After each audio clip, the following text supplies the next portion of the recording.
Ал бізде қазір азаматтар заңдарды жетілдіру бойынша нақты ұсыныстар мен қолданыстағы нормаларды құқықтық тұрғыда түсіндіруді талап етеді. Құқықтық сананың бұлай өсуін құзырлы органды құптап, Әділет министрлігіне әрекет етуге ұсыныс білдірген. Сонымен, маңызды институттың жұмыс істеу механизмі қандай? Құрылым қоғамнан қолдау тапты ма? Бұл органға кім және қалай шағымдан алады? Бүгін Конституциялық сот төрағасының орынбасары Бақыт Нұрмұханов студиямызда қонақта. Бақыт Маратұлы, қош келдіңіз. Жаңа маусымда түйін бағдарламасы Конституция күнімен тұспа-тұс келді. Бағдарламаның алғашқы қонағы болғаныңызға көп рахмет. Алдымен өзіңіз қызмет ететін мекемеден бастайық. Конституциялық сот адам құқықтары мен бостандықтарын таразыға тартатын орган. Яғни ата заң ережелерінің мүлтіксіз сақталуын қамтамасыз етеді. Бірақ Конституциялық сот құрылған 2 жылда негізгі қызметін қоғам түсіне алды ма, әлі де жете түсінбей жүгінетіндердің қатары көп пе? Жалпы Конституциялық сот және Конституция ол қатар жүретін ұғымдар. Конституцияның талаптары қағаз жүзінде қалып қалмай өмірге енуін қамтамасыз ету үшін осы 19 ғасырдың басынан бастап арнайы осындай мемлекеттік органдар құрылды. Оларды конституциялық бақылау органдары деп атайды. Олардың моделіне, атауына, басқаша ерекшеліктеріне қарамастан, олардың алдына қойылатын мақсат біреу, ол ата заңның үстемдігін қамтамасыз ету. Бұл үшін заңнамада тиісті құралдар қарастырылған. Жалпы Қазақстанға конституциялық бақылау институты тәуелсіздікпен келген жаңалықтардың бірі. Бізде сонау 92-95 жылдары алғашқы конституциялық сот жұмыс істеді. Оғанда азаматтар шағымдана алды. Ол жерде де бірнеше жылдық бізде тәжірибе бар. Одан кейін қолданыстағы конституцияны қабылдау кезінде конституциялық кеңес құрылды.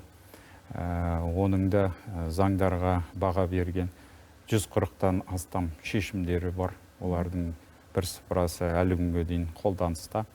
Енді міне қоғам мен мемлекеттің одан әрі дамуының келесі бір сатысына шықтық.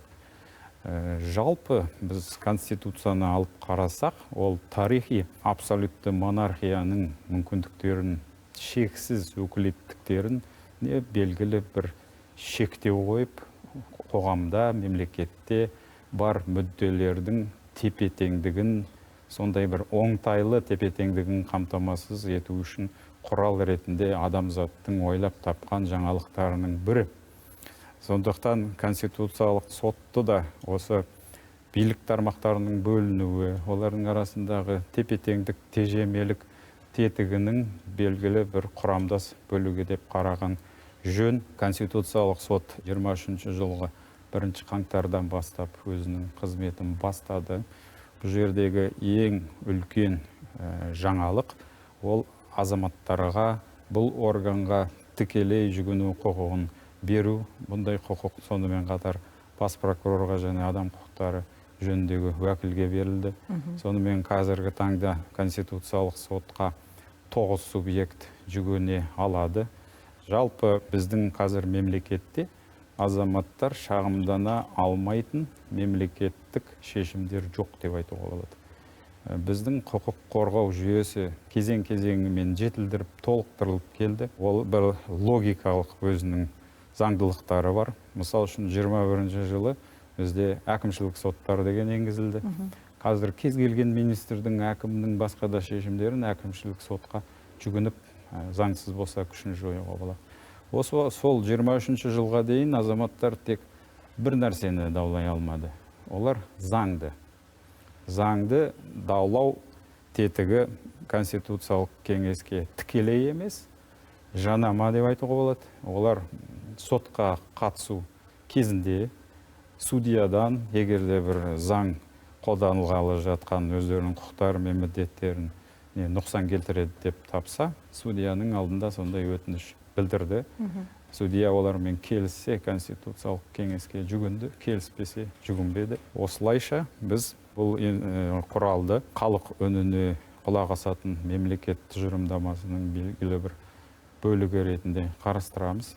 Өйткені жәнегі өтініш беру арқылы адам құқықтарына нұқсан келтіретін заңдар ол күшін жояды. Олардың негізінде қабылданған сот, әкімдіктер, басқа да мемлекеттік органдардың шешімдерін қайта қарауға мүмкіншілік бар. Өйткені кей кездерде біз айтамыз құқық үстемдігі, заң үстемдігі деп. Әрине, азаматтар, басқа мемлекеттік органдар заңға бағыну керек, егер ол заң әділетті болса. Осы жерде Бақтымаратұлы нақтылайықшы, жалпы жеке азаматтардың арыз шағымдарын қарау көптеген конституциялық сотта жоқ. Біз неліктен бұған ерекше мән бердік? Бұл қоғамның құқықтық сауаттылық деңгейіне байланысты ма, әлде бір басқа да себеп бар ма? Жалпы әлемдік тәжірибеде бұл заңдардың конституциялығын азаматтық қоғам өкілдерінің өтініштері бойынша тексерудің бірнеше модельдері бар. Және мен біреуін айтып өттім. Мысал үшін Францияда біздің демократиялық құқықтық мемлекет ретінде есептелетін, онда азаматтардың тікелей жүгіну құқығы әлі күнге дейін жоқ. Өйткені оларда әлі күнге дейін конституциялық кеңеске азаматтар соттар арқылы жетеді. Нақты бір сот процесінде судьялардан сұрайды. Судьялар арғарадай қажет деп тапса өтінішті жіберіп, тексеріп жатады. Ал бізде жаңағы конституциялық бақылауға қол жетімділікті барынша кеңейтті. Жалпы әлемнің 70-тен астам елдерінде конституциялық соттар жұмыс істейді. Жаңағы біздің Еуропа кеңесі, басқа да халықаралық ұйымдар қалыптастырған стандарттарға сәйкес азаматтардың жаңағы конституциялық бақылау органдарына тікелей жүгінуге құқығын беру ол жалпы танылған халықаралық стандарт ретінде қарастыруға болады. Сондықтан бұл стандартты мемлекет басшысы енгізді. 2023 жылдан бастап біз қазір оның нәтижесін көріп отырмыз. Мен салыстырмалы түрде айта кетейін. Жаңағы 26 жыл жұмыс істеген конституциялық кеңеске 78 сот өтініші келіп түсті. Оның ішінде бір бөлігі жаңағы азаматтардың сұрауы бойынша жасалды. Ал бір бөлігі судьялардың өз бастамасымен келді. Ал енді міне қазіргі 2,5 жылдың ішінде азаматтар тікелей құқығын алғаннан кейін 11,500 өтініш қазіргі уақытқа дейін келіп түсті. Оны салыстыра қарастыруға болады. Біз кейде келіп түскен өтініштерден көріп отырамыз. Кей кездерде олар жаңағы заңның конституцияға сәйкестігін сұрауды жалпы юрисдикциялы сотта істері қаралған кезде де сұраған. Бірақ кейбір судьялар конституциялық сотқа жүгінуден бас тартқан. Ал енді жаңағы сот инстанциясынан өткеннен кейін азамат конституциялық сотқа өздері жүгініп жатыр. Бұрын ондай мүмкіндік жоқ болатын. Осы жерде тарқатып айта кетсек болады, басқа елдерде жаңағы конституциялық сотқа азаматтар барлық сот салаларынан, сот инстанцияларынан өткеннен кейін ғана барып жүгіне алады. Ал біздің конституциялық сотқа қандай да бір сот шешімі күшіне енсе, сот жеткілікті. Сосын дау императивті жағдайда немесе басқаша көзделуі мүмкін болмайтын нормаларға қатысты арыздан алады. Осының ара жігін ашып берсеңіз. Жалпы жаңағы әлемдік тәжірибеде қалыптасқан тәртіпке сәйкес, шынында да азаматтар конституциялық сотқа басқа өздерінің құқықтарын қорғау құралдарын пайдаланып болғаннан кейін қана жүгіне алады. Бұл жерде үлкен бір мән жатыр. Конституциялық сот пен жай соттарды салыстыруға болмайды. Бізде әлі күнге дейін қоғам арасында сондай бір шатастыру бар. Конституциялық сотты көп азаматтар соңғы сот инстанциясы ретінде таниды. Өйткені бұл екі органның шешетін мәселелері екі бөлік. Мысал үшін конституциялық сот ол белгілі бір дау бар, әлгі дауды реттейтін заңдар бар. Сол заңдарды қолданып судья істі шешеді, шешім шығарады. Ол істі шешу үшін белгілі бір мән жайларды зерттейді. Адам кінәлі ме, кінәсіз бе? Оған 5 жыл бере ме, 3 жыл бере ме? Қандай түзету мекемесінің түрін береді? Оның бәрі жай сотта шешілетін мәселелер. Ал конституциялық соттың беретін бағасы ол заңның өзіне, істің мән жайларына емес. Ол нақты адамның ісін қарамайды, ешкімді соттамайды, ешкімді кінәлі кінәсіз деп таппайды. Бұл жерде азаматтың дауы заңның өзіне айталуы керек. Мысалы үшін мен сіздерге бір мысал келтіре кетейін, түсінікті болу үшін. Бізге бір әке шағымданды. Оның өтініші бойынша ол 3 жыл бойы бала күткен. Керісінше жұбайы жұмыс істеген, анасы, әкесі үйде 3 жыл жаңағы бала күтімімен отырған. Қазіргі кезде еңбек кодексі бала күтіміне байланысты 3 жылға дейін демалысты тек қана анасына емес, әкесіне де беруге болады. Жұмыс беруші оны беруге міндетті де. Бізде ата заңда айтылады, мемлекет некені отбасын қорғайды дейді. Сосын туындаған қарым-қатынастар енді жаңағы азамат зейнеткерлікке шықпақшы болған кезде, жаңа үйде отырған 3 жыл мерзімін оның еңбек өтіліне есептемеген. Оны есептемейтіні туралы біздің әлеуметтік кодексте жазылған.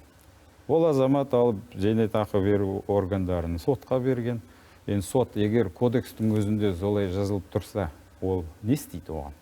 Шешімдер қабылдаған, ол шешімдерге оның көңілі толмайды, ақырында Конституциялық сотқа шағымданды.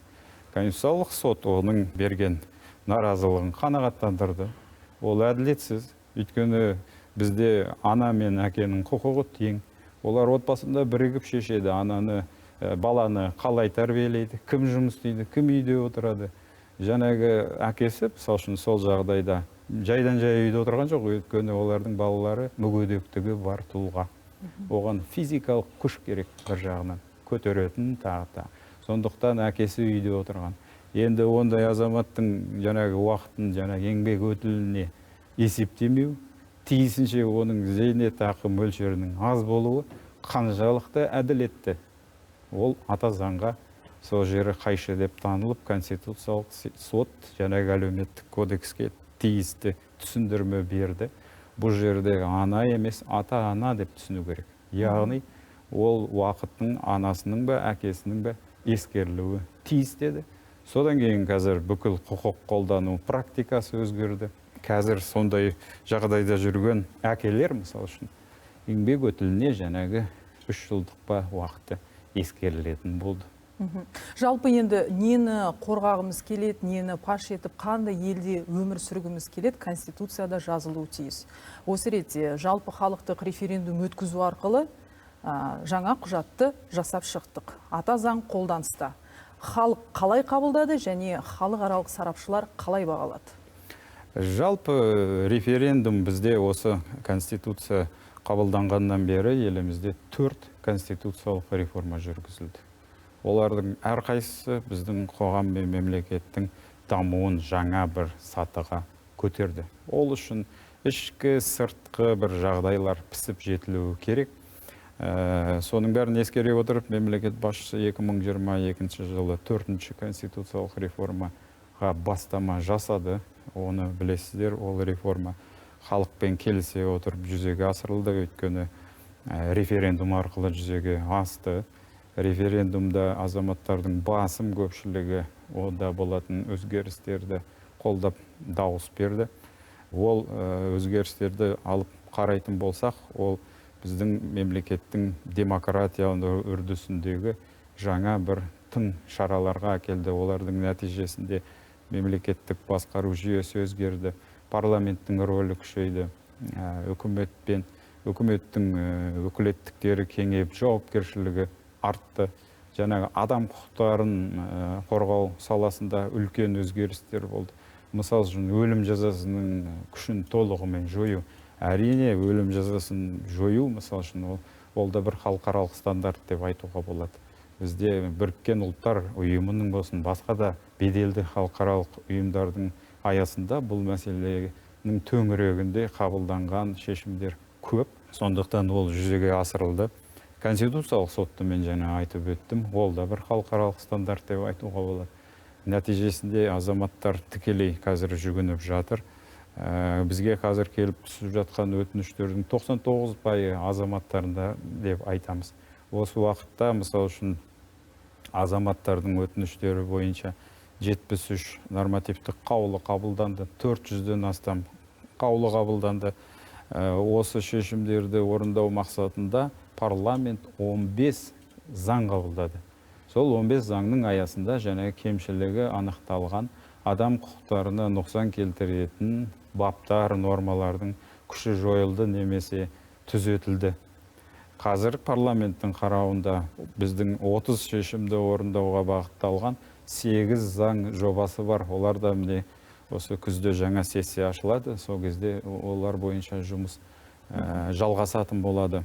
Жалпы конституциялық соттың осы біздің құқық саласында пайда болуы мына заң шығарушы органдардың, құқық қолдану органдардың жұмысына оң әсерін тигізді. Өйткені олар кез келген заң жобасын, басқа да шешімдерін дайындау кезінде осы азамат кейін конституциялық сотқа барады. Сол кезде конституциялық сот бұл мәселеге қандай баға береді деп ойлайсыз деген көкірегінде отыратын болды. Сондықтан бұл бағытта жасалатын құқықтық сараптама болсын, заң жобаларының сапасына өте үлкен әсер етіп жатыр. Бұл біздің азаматтық қоғаммен және мемлекеттік аппараттың бірлесе қолданыстағы құқықтың сапасын арттыруға үлкен әсерін тигізіп жатыр, ол ақиқат. Енді сіз менің осы ата заң өзгергелі азаматтық қоғамның дамуына қаншалықты әсер ете алды дегенге жауап та берген сияқтысыз. Қосарыңыз бар ма? Әлде тағы қандай жұмыстар атқарылуы керек алдыда? Жалпы біз мына еліміздің конституциялық мәдениеті жылдан жылға артып келе жатыр. Оны біз қазір конституцияға келіп, сотқа келген өтініштердің сапасынан да көреміз. Адамдар өзінің құқықтарын заңдық, құқықтық жолмен қорғауға ниетті. Олар оны түсініп жатыр. Сондықтан пайдалануға тырысады. Қазір елімізде білесіз, мемлекет басшысы заң және тәртіп қағидасын жүргізіп жатыр. Бұл жерде мен азаматтармен тілдескенде, олар көбінесе бұл қағидаттың мәніне дегенде заңның талаптарының азаматтарға қатысты біркелкі орындалуы, адамдардың заң алдындағы теңдігі, мемлекеттік органдардың шешімдерінің әділеттілігі, осы талаптар және қажет болған жағдайда жауаптылықтың болмай қалмауы. Біз айтамыз, неотвратимость ответственность. Сондықтан бұл талаптар қатаң сақталған кезде азаматтар жәнегі заңға мойын сұнуға дайын. Біз бұл стратегияны одан ары жалғасын табады деп ойлаймыз. Менің ойымша, бұл заң мен тәртіп қағидасының негізін құрайтын ол тағы да ата заң. Өйткені ата заңда әркімнің конституциямен қолданыстағы заңнаманы басқа адамдардың құқықтары мен бостандықтарын сақтауына міндетті дейді. Сондықтан бізде жеке тұлға тек қана құқықтарға емес, міндеттерге ие екенін біз ұмытпауымыз керек. Елімізде жүргізіліп жатқан мына Таза Қазақстан, басқа да акциялар, олар жаңағы азаматтардың конституциялық құқықтарын өз ешқандай мәжбүрлеусіз, өз еркімен түсініп, соны орындауға ниетті екенін көрсетіп жатыр. Ондай азаматтардың қатары да артып керек. Жалпы, мен ойлаймын, осындай қоғамның құқықтық мәдениетінің артуы еліміздің осы құқықтық мемлекет ретінде орнығуының бірден бір алғы шарты. Бақыт Маратұлы, студиямызға арнайы келіп уақыт бөлгеніңізге көп рахмет. 22 жылдан бері бір салада қызмет етіп келесіз. Еңбегіңіз нәтижелі болсын деп тілеймін. Конституция күні құтты болсын. Ең бастысы әділетті, қуатты, қауіпсіз, таза Қазақстанды құруда жұмысымыз жалғаса берсін. Сіздерге де көп рахмет. Мүмкіншілікті пайдалана отырып, Қазақстан азаматтарын ата заңның 30 жылдық мерекесімен шын жүректен құттықтаймын. Барлықтарына зор денсаулық, барлық отбасында береке, істеген істеріне жетістік тілеймін. Рахмет.